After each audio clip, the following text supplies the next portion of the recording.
ibang hinangad kundi ang lumigaya ka. Aking sinta, di ba ang sumpa ko sa iyong makakaasa ka? Sa oras ng kabiguan, di mo kailangang humanap ng ibang tao na maaring pagsabihan ng iyong problema, o kahit iyak ka lang mag-iyak mong napapadalas dahil sa lalaki mong minahala. Naging dahilan kung ba't dumadala sa kanipaglabas at pagkasama matagal.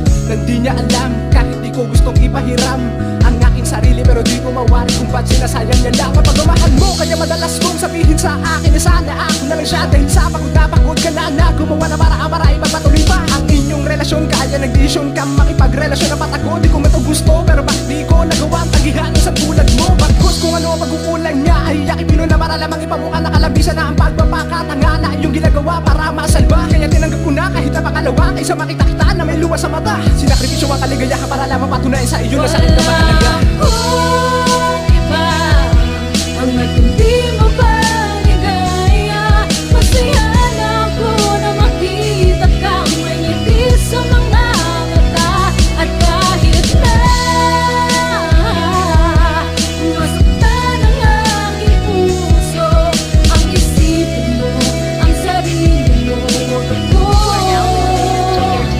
okay lang. Napakasarap sa pakiramdam yung tipong pagkamulat pa lang ng mga mata ay napakarami na ng mga mensahe na sa iyong umaga ay gigising. At parang lagi mong kapiling ang iyong sinta, kasi kahit napakalayo nagagawang sabihin mo. Kamustahin kung kumain na ba, susunduin pa kita mamaya. Sige sa gantong lugar na lang tayo magkita, kasi baka tayo ay makita nila. Kaya kahit na palaging ganito ay pinapalawak ko na lang ang pangunawa ko.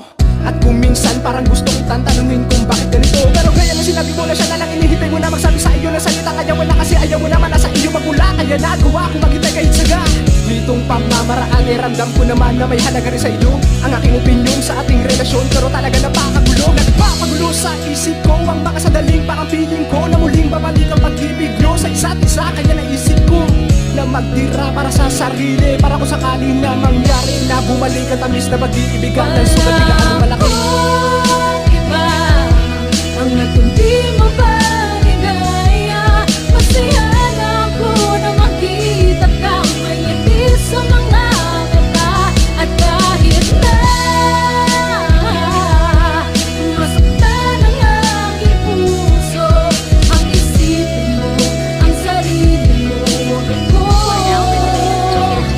okay lang. Hanggang dumating ang araw na sinabi mong wala na kayo, pero para may kakaiba akong nadama habang nakatitig sa'yo. Dahil baka sa mga mata mo ang pagkakabigo kahit na itago. Kanina pa ko nagjo-joke pero walang talab, nakakapanibago. Bago pa tayo magkita, ang sabi mo sa akin kanina di ba gutom ka? Tapos nang ikay niyaya, ang sabi mo sa akin nabusog ka pa.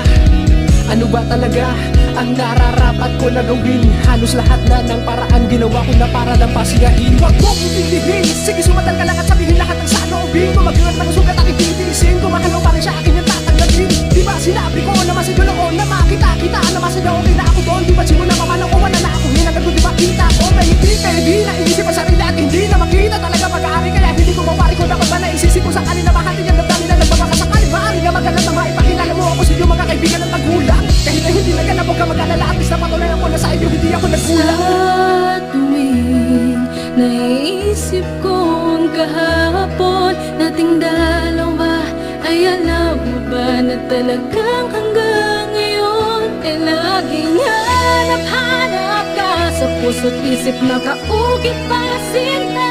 Kahit ayoko na ipagpilitan yung sarili sapagkat walang ibang